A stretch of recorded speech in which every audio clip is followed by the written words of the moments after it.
মাথা নষ্ট করা ইমো দুইটা দারুণ সেটিংস নিয়ে এসেছে। ইমো আপডেট হওয়ার পরে দুইটা দুর্দান্ত সেটিং নিয়ে এসেছে। এগুলো কিন্তু আগে ছিল হোয়াটসঅ্যাপ বা মেসেঞ্জারে এই সিস্টেমগুলো করা যেত, কিন্তু রিসেন্টলি ইমো আপডেট দেওয়ার পরে এই সিস্টেমটা কিন্তু নিয়ে এসেছে। এটা একটা দারুণ একটা সিস্টেম যুগান্তকারী বলতে পারেন। সো এটা হচ্ছে সেটা দেখাবো আজকের এই ভিডিওতে। কারণ একটা প্রথমে মেনশন করি ব্যাপারটা হচ্ছে কি, আপনি কি হয়, আপনি অনেকজনের সাথে ভিডিও কলে কথা বলেন, মানে আপনি যে মেয়ে হন বা ছেলে হন, বয়ফ্রেন্ড গার্লফ্রেন্ড বা যে কারোর সাথে ভিডিও কলে কথা বলেন। কথা বলার পরে কি হয়, আপনার যখন ভিডিও কলে কথা বলেন তখন কিন্তু আপনার ভিডিও কলে সবাই সে স্ক্রিনশট নিয়ে নেয় অথবা আপনার স্ক্রিনটা রেকর্ড করে, আপনি যেগুলো কথা বলছেন সেগুলো রেকর্ড করে। কিন্তু আপনি যদি চান যে আপনি যার সাথে ভিডিও কলে কথা বলেন, অডিও কলে কথা বলেন, কিন্তু সেগুলো আপনারগুলো কখনো রেকর্ড করতে পারবে না। সেই সিস্টেম চাইলে কিন্তু আপনি খুবই সহজে করতে পারবেন। এটা হচ্ছে নাম্বার 1। এবং 2 নম্বর সিস্টেমটা হচ্ছে আপনি টাইমিং, আপনি কারোর সাথে চ্যাট করে রাখলে, চ্যাট করার পরে যদি আপনি নির্দিষ্ট টাইম দিয়ে রাখবেন, সেই টাইমে পরে অটোমেটিক্যালি চ্যাটগুলো ডিলিট হয়ে যাবে। এই দুটো সিস্টেম কিন্তু। সো সেটা দেখাবো আজকের এই ভিডিওতে। সো ভিডিওস দেরি না করে চলুন শুরু করা যাক মূল ভিডিওতে। নতুন ভিডিও পেতে প্লিজ আমার চ্যানেলটি সাবস্ক্রাইব করুন এবং পাশে থাকা বেল আইকনে ক্লিক করে অল করে দিন এবং ভিডিওতে একটা লাইক করে দিন এবং আপনার মূল্যবান মতামত কমেন্ট করে জানান। গুড ভিডিও বা নাইস ভিডিও লিখে আপনি কমেন্ট করে দিন।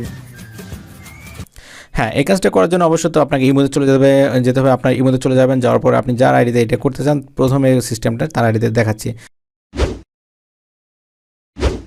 সো আমি সাপোজ এর আইডিতে আমি করতে চাচ্ছি যে আমি যদি এর সাথে কথা বলি ভিডিও কল বা অডিও কল, সেজন্য রেকর্ড না করতে পারে। সো তার জন্য আমি তার আইডিতে চলে গেলাম। যাওয়ার পরবর্তীতে এখানে দেখতে পাচ্ছেন থ্রি ডট পেয়ে যাবেন, এখানে ক্লিক করে দেবেন। ওকে, দেওয়ার পরে দেখতে পাচ্ছেন লেখা আছে ব্লক স্ক্রিন শট ফর কলস।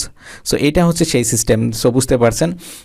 সো আমি যখনই এটা অন করে দেবো, দেখুন এখানে অনেকগুলো অপশন দেখাচ্ছে। অপশন বলতে এগুলো দেখতে পাচ্ছেন, কোনো স্ক্রিনশট নেওয়া যাবে না, ভিডিওর স্ক্রিন রেকর্ড করা যাবে না, স্ক্রিন রেকর্ড করতে পারবে না। এক কথায় এই সিস্টেমটা এখানে বলা হচ্ছে। সো আপনি এটা অফ থাকবে ফার্স্ট টাইম।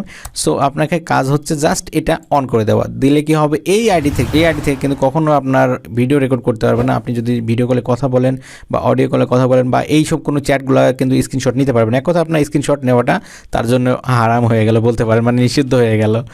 সেই সিস্টেমটা হচ্ছে এটা হচ্ছে নাম্বার 1 ট্রিক্স।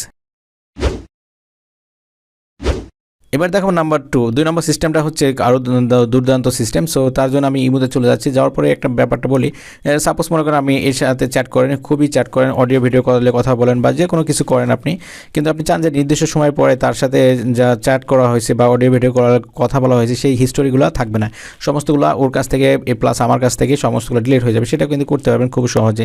নির্দিষ্ট টাইম দিয়ে রাখবেন, সেই টাইমে অনুযায়ী কিন্তু এটা হয়ে যাবে। সো আমি সেটা করার জন্য এর আইডিতে চলে যাচ্ছি। ওকে, যাওয়ার পর এখানে দেখতে পাচ্ছেন 3 ডট পেয়ে যাবেন। 3 ডট আপনি ক্লিক করে দেবেন। দেওয়ার পর এখানে দেখতে পাচ্ছেন লেখা আছে ডিসঅ্যাপিয়ারিং মেসেজ। সো এটা হচ্ছে সেই সিস্টেম। সো আমি এখানে ক্লিক করে দিচ্ছি। দেওয়ার পর এখানে অনেকগুলো অপশন পেয়ে যাবেন। দেখতে পাচ্ছেন 1 দিন, 7 দিন এবং 30 দিন এবং ক্লোজ। এখানে যদি আপনি ক্লোজ ফার্স্ট টাইম যেহেতু আপনি প্রবেশ করবেন, সেহেতু এখানে আপনার ক্লোজ লেখা থাকবে। সো আপনাকে কী করতে হবে, এখানে আবার এখানে দেখতে পাচ্ছেন message timer for chat in. এখানে যদি আপনি ক্লিক করেন তাহলে আপনি নির্দিষ্ট টাইমেও দিতে পারবেন, মানে আপনি যে টাইমটা দিয়ে রাখবেন সেই টাইমটাও কিন্তু আপনি খুবই সহজে দিয়ে রাখতে পারবেন। সো এখানে যে নির্দিষ্ট টাইম 1 সেকেন্ড 2 সেকেন্ড বা যে টাইমটা দিতে চান সেই টাইমটা কিন্তু আপনি দিয়ে রাখতে পারবেন এখানে থেকে। সো আমি জাস্ট একদিন দিচ্ছি, প্রথমে একদিন দিয়ে গেলাম। দেওয়ার পরবর্তীতে আর কোনো কাজ নেই, এখান থেকে জাস্ট আপনি ব্যাকে চলে যাবেন। ওকে, ব্যাকে আসলাম। আসার পরে যদি আমি এর সাথে চ্যাট করি, মনে করেন কিছু একটা লিখলাম, লিখে চ্যাট করছি, অনেকগুলো চ্যাট করতে থাকলাম, এরকম চ্যাট করতে থাকলে এগুলো কিন্তু নির্দিষ্ট সময় দেওয়া আছে একদিন পরে কিন্তু অটোমেটিক্যালি এগুলো ডিলিট হয়ে যাবে খুব সহজে। এবং আপনি যদি নির্দিষ্ট টাইম দিয়ে রাখেন 5 সেকেন্ড 10 সেকেন্ড বা 1 মিনিট 2 মিনিট, সেটাও কিন্তু আপনি করতে পারবেন। সেটা করলে সেই সময় পরে তার কাছে যখনই সে মেসেজটা যাবে, সে যদি নাও পড়তে পারে বা পড়ুক বা না পড়ুক সেটা ব্যাপার না, সেই নির্দিষ্ট সময় পরে অটোমেটিক্যালি তার কাছ থেকে প্লাস হচ্ছে আপনার কাছ থেকে দুজনের কাছ থেকে ডিলিট হয়ে যাবে খুবই সহজে। সো এই দুটা সিস্টেম ছিল দারুণ সিস্টেম, মাথা নষ্ট করা সিস্টেম আমি বলতে পারি। সো এটা দেখানো ছিল আজকের এই ভিডিওতে। ভিডিওটা কেমন লাগলো অবশ্যই কমেন্ট করে জানাবেন এবং ভিডিওটি যদি ভালো লাগে তাহলে প্লিজ ভিডিওতে একটা লাইক করে দেবেন। এবং আপনি যদি এই ভিডিওটা ফেসবুক পেজ থেকে দেখে থাকেন তাহলে প্লিজ পেজটা ফলো করবেন এবং আপনি যদি ইউটিউব চ্যানেল থেকে দেখে থাকেন তাহলে প্লিজ চ্যানেল সাবস্ক্রাইব করবেন। ধন্যবাদ সবারই দিনটা শুভ হোক। আল্লাহ হাফেজ।